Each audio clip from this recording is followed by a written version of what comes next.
Okay, let's paint a picture. It's March 17th, 2008. The air on Wall Street is thick with tension, right? Definitely. Things felt precarious. And imagine this woman, Erin Callan, Lehman Brothers' new CFO. She's up all night. Big earnings call the next morning. Huge pressure. The Wall Street Journal literally ran a headline that day. Lehman finds itself in center of a storm. Talk about stakes. Her performance could, save the firm or sink it. And then, fast forward just 6 months, September 16th, Hank Paulson, the Treasury Secretary, is racing to the White House. Why?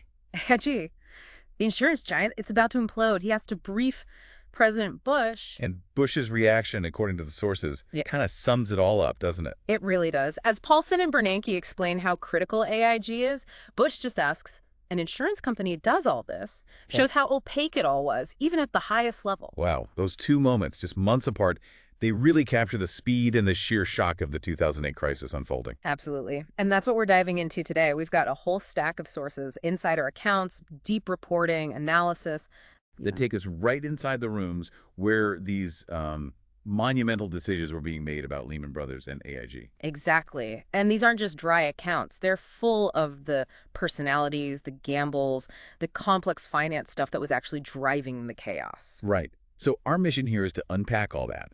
We'll hit the key moments, try to explain things like CDOs and credit default swaps, just enough so you see why they were such a big deal. Introduce the key players, what they were up against, and look at those, frankly, desperate attempts to stop the whole system from crashing down. Yeah, we want you to understand not just what happened, but why it mattered and why looking back at this stuff is still so important. Okay, let's start with Lehman Brothers. The pressure was seriously building there. We need to talk about the leadership, right? CEO Dick Fuld, President Joe Gregory. And Gregory. He had this interesting idea about management, didn't he? About the power of the machine. Yeah, he believed people needed broad experience across the firm, sometimes maybe even over deep technical skill in one specific job. Which leads us to that really surprising appointment in September 2007. Erin Callan as CFO, yeah, that raised a lot of eyebrows internally. I mean, she was clearly smart. A top lawyer, background at Simpson Thacher, successful at Lehman structuring deals, great with hedge funds, Fortress, Oxif IPOs, Citadel bonds. Definitely successful. But, and this is the kicker, she didn't really have the deep accounting or treasury background you'd expect for a CFO at an investment bank. Right. Sources say people inside Lehman were stunned. Ross Stevenson, a senior woman, apparently went straight to Fuld to complain. But Fuld backed Gregory, which was typical Fuld. In Gregory's reason, he said, promoting a young, smart woman looked good, diversity. Yeah. And she presented well on TV. Which is just remarkable, isn't it? Prioritizing image and that machine fit over core financial expertise right when things were getting rocky. It kind of shows you where some of the leadership focus was. That TV comment turned out to be pretty relevant, though, didn't it? Because she was about to be thrown right into the spotlight. Oh, yeah. That Q1 2008 earnings call, March 18th. You could almost feel the tension reading about the night before. Callan couldn't sleep, saw that headline, but apparently it just fired her up. She'd prepped like crazy, dry runs, even going over the numbers with SEC officials on the weekend. They seemed satisfied. She knew the story she had to sell. Lehman's solid, managing risk, building liquidity. His stakes couldn't have been higher. Her performance, the market reaction, it was make or break, literally. She had to calm the nerves. She pulled it off. For a moment, anyway. Yeah, the results came in. $489 million profit, 81 cents a share. Down a lot from the year before, sure, but it beat the street's expectations. And Callan, by all accounts, nailed the delivery on the call, commanded the details, emphasizing the deleveraging, the liquidity buildup. The immediate reaction was, well, relief bordering on euphoria. Analysts called the results solid. Even Meredith Whitney, known for being tough, right? Yeah. She actually said, "You did a great job, Aaron. I really appreciate the disclosure." That's huge praise from her. And the market ate it up. Stock jumped. What was it? 46.4%. Closed at $46.49. Biggest one-day gain since their IPO back in '94. Analysts upgraded. Inside Lehman, you can imagine. Gregory gives her a huge hug, high fives on the trading floor. It felt like they dodged the bullet. Yeah, for maybe a week. Exactly. Yeah. Because outside Lehman, the doubters weren't convinced at all. Peter Schiff called the profits phony, said the accounting was wrong. And David Einhorn, the hedge fund manager shorting Lehman, he listened to that call and just became more convinced they were a house of cards. These were the guys Fold would later blame, right? Convinced hedge funds, maybe Goldman Sachs specifically, were spreading rumors to sink them. So that March victory, it was temporary. The fundamental issues, the market's distrust, it all lingered. And by summer 2008, they were desperate. Which led to exploring some pretty major changes, like becoming a bank holding company. That was Rajan Cohen's idea, wasn't it? The big-time banking lawyer. Yeah, Cohen was legendary, involved in basically every major bank crisis rescue going back decades. Continental Illinois in '84, where Too Big to Fail kind of started. And his thinking was, if Lehman became a bank holding company, it could borrow directly from the Fed's discount window. Exactly. Access to that emergency funding might reassure the market about Lehman's liquidity. Calm things down. At the same time, they were scrambling for a buyer. Anyone. Right. Tim Geithner at the New York Fed even tried to broker a deal, set up a meeting between Fold and Ken Lewis from Bank of America. How'd that go? Not great. Fold wanted $25 a share, way above market.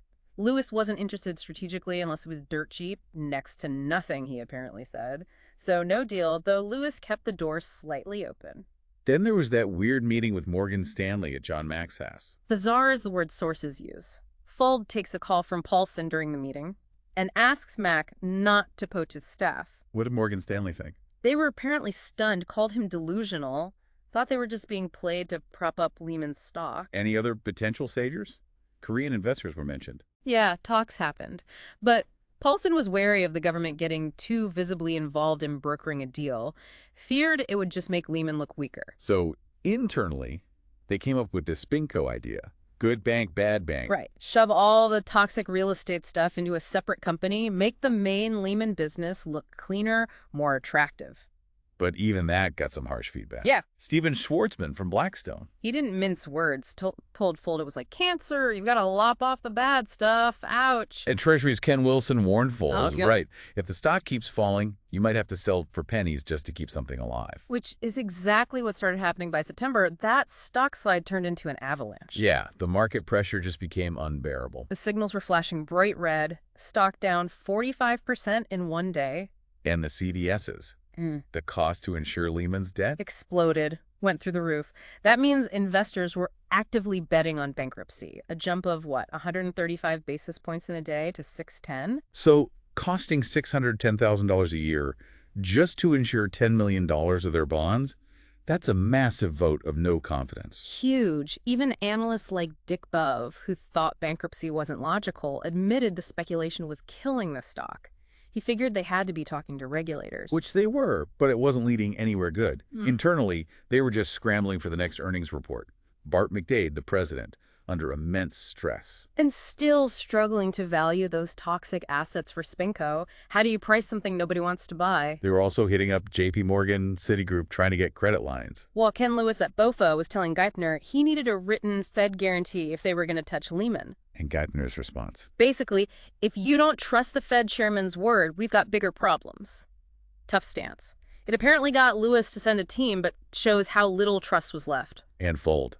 Still obsessed with the short sellers. Completely. Calling Paulson, demanding an investigation, a ban. Yelling short and distort down the phone. Meanwhile, Bob Diamond at Barclays is sniffing around, talking to former Lehman guys like Jeremy Isaacs. Yeah, trying to get the inside scoop. Wanted a private meeting with Fold, but Fold insisted he come to HQ because of the photographers outside. Total chaos. Then comes that weekend, September 13th. JP Morgan drops the hammer. Oh, yeah. Massive collateral call, $5 billion. Now, with maybe $10 billion more coming? Lehman couldn't possibly meet that instantly, right? Operationally impossible. No way. They called Diamond pleading, but he held firm, said JPM had to protect itself. The reaction inside Lehman? You can imagine. Sources quote them saying things like, "This is bullshit, we're fucked, they're trying to put us out of business." Did they call Geithner again? They did, and Geithner apparently just said he couldn't tell a bank not to protect itself. Didn't seem overly concerned, which must have been terrifying for Lehman. It really shows that self-preservation instinct kicking in everywhere. So while Lehman is visibly collapsing, there's this other, quieter crisis brewing. AIG. Much quieter, but potentially much, much bigger. AIG was just enormous, sprawling global insurance and financial services. But the real poison was in this London unit, AIG Financial Products, AIGFP. Exactly. They'd strayed way beyond normal insurance. They were insuring complex stuff, especially those super senior slices of CDOs. CDOs, bundles of debt, mortgages mostly. Super senior meant supposedly ultra-safe. Right. AIGFP sold insurance on them using credit default swaps, CDSs, basically betting they wouldn't default. And they also used CDSs to help banks with regulations, ensuring subprime mortgage risk. Yeah, banks bought that protection from AIG to reduce the capital they had to hold against risky mortgages. AIG was selling regulatory relief, essentially. Until the housing market crashed and confidence evaporated. Then the ratings on those CDOs tanked. And that triggered clauses in the CDS contracts. AIG suddenly had to post billions in collateral to counterparties like Goldman, JP Morgan. The guys who had bought the insurance. And Joe Cassano, running AIGFP, he was defiant. Very. Dismissed the market turmoil, argued with Goldman about valuations. Sources have him saying colorful things about Goldman. Not exactly diplomatic, but the collateral calls just kept mounting. Robert Willemstad comes in as CEO in June 2008, inheriting this ticking time bomb. Yeah, problems had been simmering for a while, even back to Hank Greenberg's era. And his strategy head, Brian Schreiber, figures out the real problem isn't just falling asset values. Right. It wasn't just a capital problem, it was liquidity. They were running out of actual cash. Oh, AIG had massive assets, didn't it? Billions. But here's the catch. Most were tied up in state-regulated insurance subsidiaries. You couldn't just grab that money to pay collateral calls in London. It was trapped. And if AIG got downgraded? That was the nightmare scenario. A ratings downgrade would trigger even more collateral calls, potentially $18 billion or more, almost instantly, with no way to pay. Bankruptcy was the unspoken alternative. So Willemstad goes to see Geithner in July. Sounds the alarm. Yeah, explains the situation, AIG's interconnectedness via securities lending, asks about potential Fed help. Geithner listens, starts to see the systemic risk. Then Willemstad talks to Jamie Dimon in late August. Right. Dimon initially thinks it's manageable, short-term, but Willemstad explains about the trapped assets. Dimon gets it and warns him, basically, you're running out of time. They tried to raise private capital. Failed. And then that killer meeting with Moody's in September. A downgrade was coming, no question. Steve Black from JP Morgan was there, saw it happen, warned Willemstad. So that same weekend, Lehman's fighting for its life, September 13th. AIG is also in crisis mode. Definitely. Holding desperate meetings with potential investors, advisors, TPG, KKR, JP Morgan, Goldman. Sources describe it as vultures circling. And tension with Goldman specifically. Yeah, AIG's banker from Blackstone, John Studzinski, was apparently deeply suspicious of Goldman's motives, given Goldman was also a huge counterparty demanding collateral from AIG. He even had security watch them.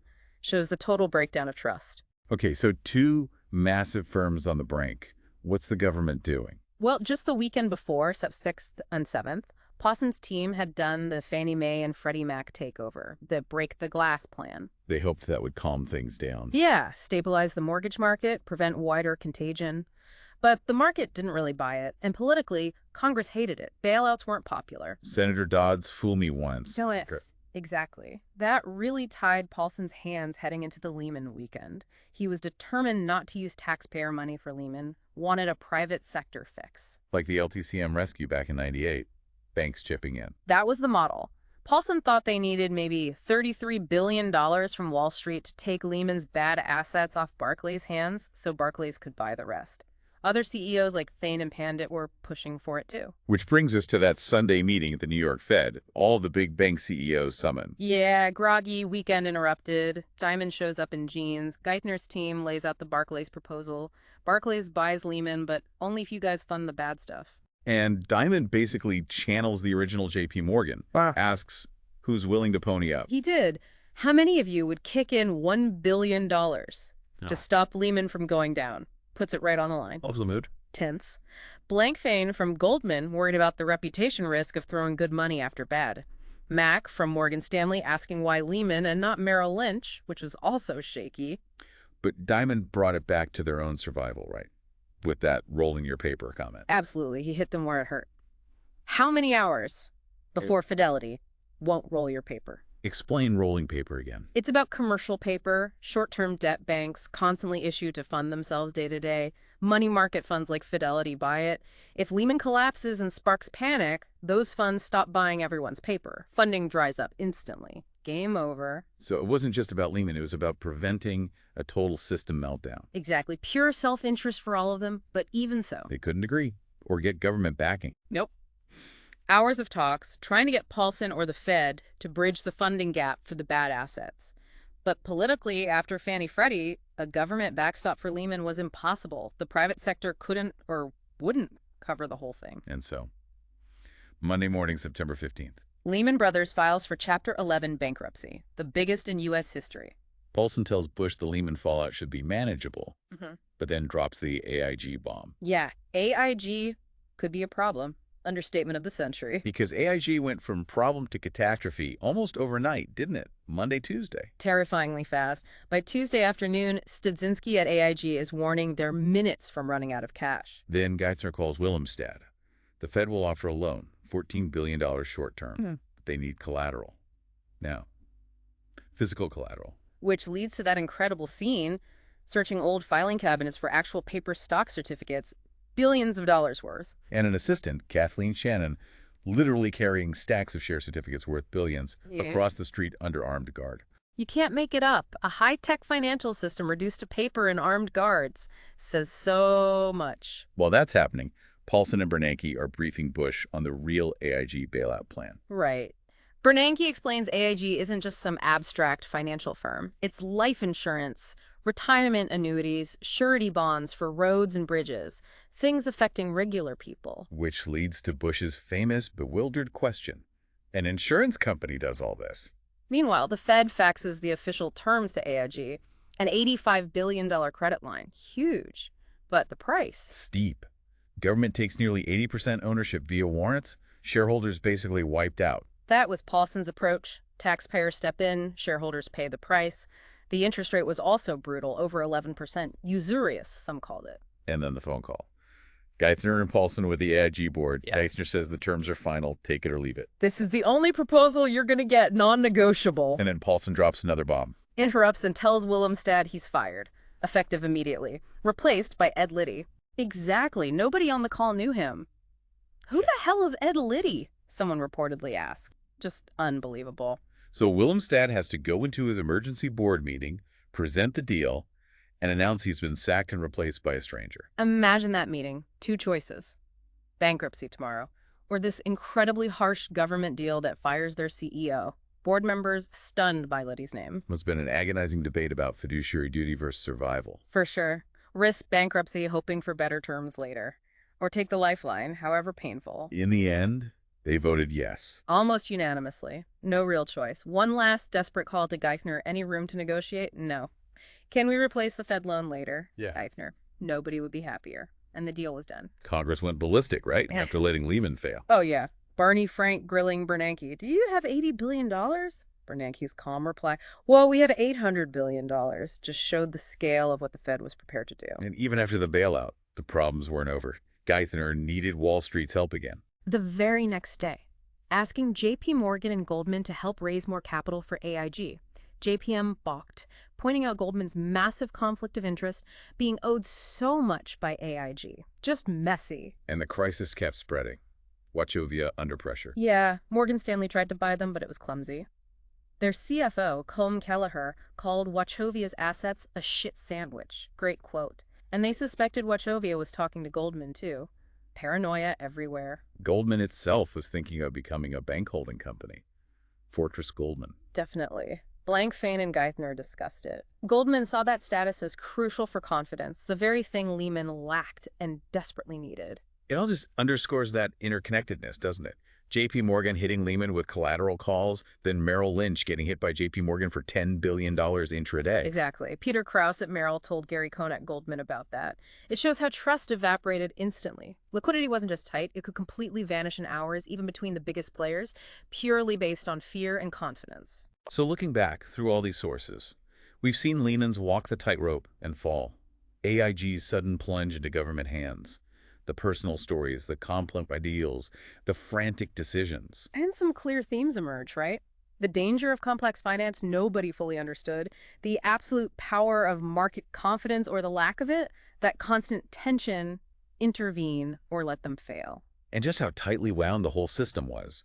Trouble in one obscure corner subprime CDOs insured in London could freeze the entire global financial network almost overnight. Understanding these specific moments, the pressure, the choices, it really helps you grasp systemic risk, how fast it moves, and how hard it is to contain. It's a lesson in the fragility we maybe forget sometimes. Which leaves us with a final thought, maybe two. Was that scene at AIG, hunting for physical paper certificates? Was that the ultimate symbol? A system built on abstract promises forced back to needing something tangible, something you could hold because trust was gone. It's a powerful image. Or maybe consider the contrast. Lehman, where the private sector couldn't bridge the gap and the government wouldn't step in, versus AIG, deemed too interconnected, too vital to fail, leading to that massive, unprecedented bailout. What does that difference tell us about who or what really mattered most in that chaotic moment? What defined too big or maybe too interconnected to fail?